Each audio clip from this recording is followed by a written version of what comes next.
So how do you get comfortable on camera really, really fast? And how do you do that without having to worry about a lot of the other things that usually go with recording a reel or a video? Now, why do you want to do that is obviously because the sooner you get comfortable, the sooner you can start creating content, whether you're a coach or whether you are a content creator, you can just quickly get started with your content creation journey. Now, the big problem that I've seen in some of the coaches and creators that I've been working with is we generally practice our speaking and presenting on camera on real reels itself. And what I mean by that is we're not isolating that problem and we're not working on solving that problem independently, or we're not attacking that problem by isolating it.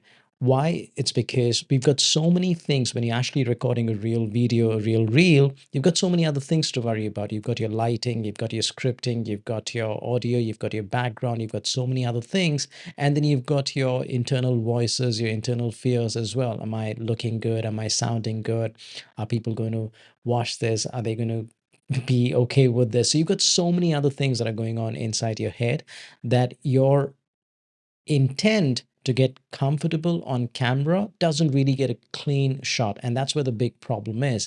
So if you don't give that a clean shot, what's going to happen is your brain is going to start connecting camera with stress because you've not really actually solved the problem. You've actually kind of delayed that because the longer you continue to practice on real reels, the longer the grind really becomes. Your stiffness continues to be there, the anxiety continues to be there, and then eventually your brain gets into that point where, recording means it's stressful. It just automatically attaches camera recording to stress. And that's where the big problem is. So, how do you actually get over this so that you can get over that stiffness, which otherwise will become default nature if you don't solve it early on in the stage itself?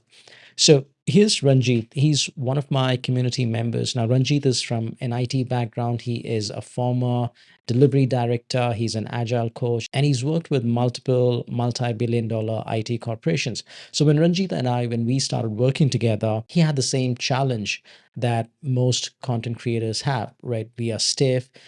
We have that camera anxiety. There's a little bit of tightness. Words are not coming out smoothly and it's not flowing naturally, and just generally speaking and presenting on camera is a little bit of a challenge. That's exactly where he was when we started working. I shared one simple exercise with him, and that exercise helped to change something inside him. One shift happened that actually led to camera comfort. So let's just talk about what that one exercise is. Now, before I actually share that exercise with you, I need you to understand this concept. There are actually three levels to this. So let's just say if you are aiming for camera confidence, if you really want to break it down and if you really dissect it, there are actually three different levels to this. The first level is camera calmness.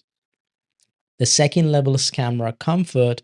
And the last level is camera confidence. Now, this is where all of us want to get to. But before you get to that, we need to get to we need to solve the other problems at different levels. The first level is camera calmness. Now, this is the level which actually kills that camera anxiety that we have when we start our content creation journey. Now, what we're going to be doing is we are going to be isolating that problem, the problem of camera anxiety. We're going to isolate that problem and we're going to deal with it separately. So, how do you actually go about achieving this level, camera calmness? And the answer to that is private video journaling. Now, what I mean by that is it's just like any other journaling exercise that we would do on a notepad with a pen.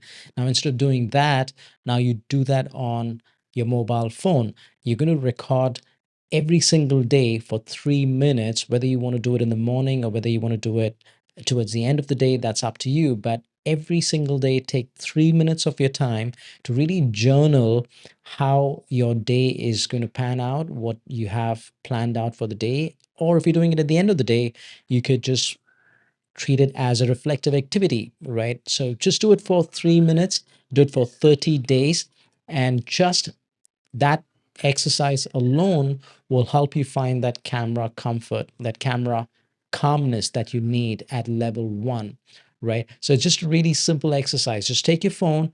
If you want to do it in the morning, you could probably answer these three questions. What do I plan to do today? What am I most grateful for today? You can combine some gratitude statements or some affirmation statements as well.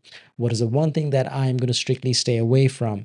You could answer those three questions in the first, if you're trying to do it in the morning. If you want to do it in the evening towards the end of the day, you could answer these three questions.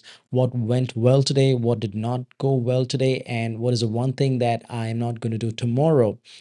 Something along those lines. So basically, it's just a reflective activity or a planning activity if you're doing it in the morning, right? So you're going to be doing it for 3 minutes for 30 days, and you're going to be doing it in a safe environment, right? Nobody's going to be watching you. It's just you and your mobile phone in your room, and you're just recording it in private, right? So basically, what is going to happen over the next 30 days is you will begin to build a relationship with the lens. All right, so here's the big rule to this. So when you're doing your recording sessions, you must look into the eye of the camera. You have to look into the aperture, which is really the lens, the eye of the camera. Don't just look at the entire camera. Look right into the aperture, right into that lens, which really is the eye of the camera. So you're going to be doing that for straight 3 minutes. Okay. Basically, what you're doing is you're building that connection with the lens in private. You're basically training your nervous system to really find that camera calmness. Okay. So you're going to look straight into the eye of the camera, which is the aperture. Now, why this works is for a few reasons. Number one, you've stripped off all the other variables. You're not worrying about the lighting, you're not worried about the audio, you're not worried about the recording, the background, and all the other things. And you're not worried about the voices inside your head as well. So you just breaking it down to just one simple variable, which is just you looking straight into the camera lens and building that relationship with the lens so that you can find that camera calmness by killing that camera anxiety. The other thing why this works is because there was this research done that when we remove the audience out of the equation, the stress levels go down. So when we're doing some sort of a stressful activity and when somebody's watching us, when we've got an audience that's watching us, that cortisol levels, they go up. So the stress levels go up. But if you were to do the same activity in a private room where there's nobody to watch you and you're just taking your own time, your stress levels go down. So that's exactly what you're doing when you're going to be speaking into the camera lens for the next 30 days for 3 minutes every single day. You are actually taking the audience out of the equation. You're not going to be posting this out there. And because you're not going to be posting it out there, there is no pressure on your nervous system. And because we're taking away that pressure, you're actually now training your nervous system to find that camera calmness, right? So here's another thing.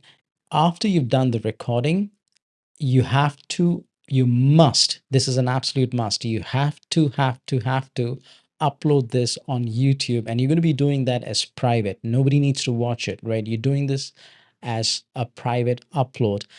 That one little technique of you completing that 3 minute recording and uploading it, pressing the upload button on YouTube, it's a psychological win. It's just, you're just working towards that confidence, but you're taking real baby steps towards that, right? So you upload that as private, and that alone, the 3 minute journaling and then uploading it as private on YouTube, that alone is going to help you train that camera anxiety and kill that camera anxiety so that you can find that camera calmness and eventually find that camera comfort as well.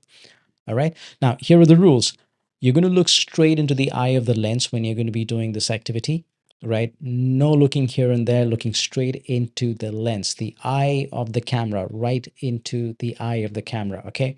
You're going to be speaking at your normal pace. Don't have to perform. You don't have to be speaking at high energy. Just speak at your normal pace. That is it. Even if you're just sitting in a quiet room and you're just literally almost whispering, that's okay, right? But speak at your normal pace. You're not going to be scripting. There's going to be no script. This is just you, your camera, and you're just off the hook. You just say whatever you want to say. Okay, that's the deal here. There's no script, and it's just one take. Okay, you're not going to be re-recording it. It's just one take, and because you're not really aiming for any perfection, your brain is going to be in such a relaxed state. Okay, so don't re-record even if you fumble. That's absolutely okay. It's private. So do not judge yourself. Okay. Nobody is going to be watching this. And then you upload it on YouTube as private upload. Okay. These are the rules of the game. You're going to be doing this for 3 minutes for the next 30 days, and you will soon find that camera calmness. Now, if you're really serious about this, and if you really want to find that camera comfort, that camera confidence, I have attached a link to a 30-day tracker. You can just download it and you can just track your activity every single day for the next 30 days. All right, so common concerns. If you feel that you don't have any time for this, look, it just literally takes 3 minutes a day. And one shot, one reel is for 3 minutes a day. So if you're watching, if you're scrolling on social media, if you're watching somebody else, you might as well just practice that skill for yourself. It literally just takes 3 minutes a day. You don't have to avoid real posting, which means you can still continue to do that. Don't stop that. But in addition to that, use this as a practice activity, a small drill that you're doing on the side to really build that skill set and really build it strong. Think of it as if you've ever played any sports, cricket, football, basketball, or any sport that you've played, the coach generally will take one little activity separately and he'll get you to practice it as a drill. So you are playing the real game, but in addition to that, you are doing your daily small drills to really fix your weaknesses, right? So if you've ever played cricket, I used to play cricket as a kid, and my coach would give me that front foot practice drill, back foot practice drill, all those little individual drills that actually add up to that one scale of becoming a good batsman, right? So is 30 days long enough? That's one more concern. The first 7 days itself, you will begin to see a shift. You will be able to find that grounded presence on camera, and that will actually show as camera confidence, right? So these are the general common concerns people have. So download the tracker. And if you're again getting started in your journey as a coach or as a content creator, and if you have this imposter syndrome that is actually bugging you, you've got your voices inside your head, then watch this other video that I've prepared for you, which will help you to fix that imposter syndrome. That's about it. And I will see you soon. Bye.